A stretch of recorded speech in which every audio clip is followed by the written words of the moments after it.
এই মামলা কেন করা হচ্ছে সবাই জানেন।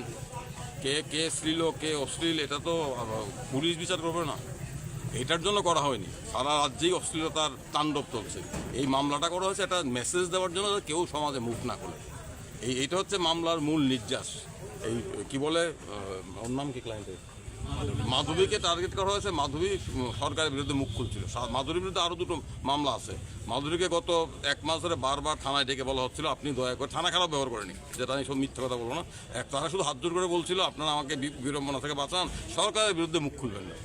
এখন পুলিশকে দিয়ে আর সরকারের বিরুদ্ধে মুখ খোলানো বন্ধ রাখা যাবে? একজন মাধবীকে জেলে পাঠিয়েছে, আরও মাধবী মুখ খুলবে। আর অশ্লীলতা এগুলো নিয়ে, এগুলো তো মূল বিষয় না। মূল বিষয় হচ্ছে মুখ বন্ধ করা।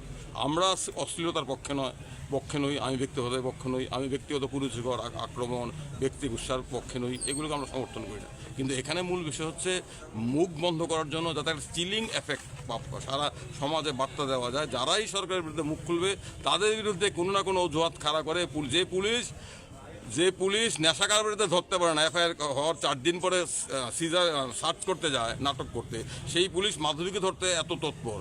বন্ধের দিন সেই পুলিশ কোথায় ছিল? এতে তো মানুষ দেখছেন।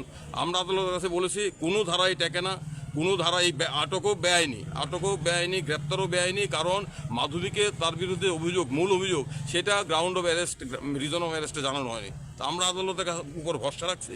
আদালত ধৈর্য সহকারে আমাদের বক্তব্য শুনছেন। সরকার, প্রশাসন, সব বাইরের চাপ, সমস্ত চাপের ঊর্ধ্বে আদালতের প্রতি আমাদের আস্থা আছে। আমরা আশা করি মাধবী মুক্তি পাবে, কোনো মামলাই ধোপে টিকবে না। আর আমি যেটা বলতে চাই, এইভাবে মুখ বন্ধ করা যায় না।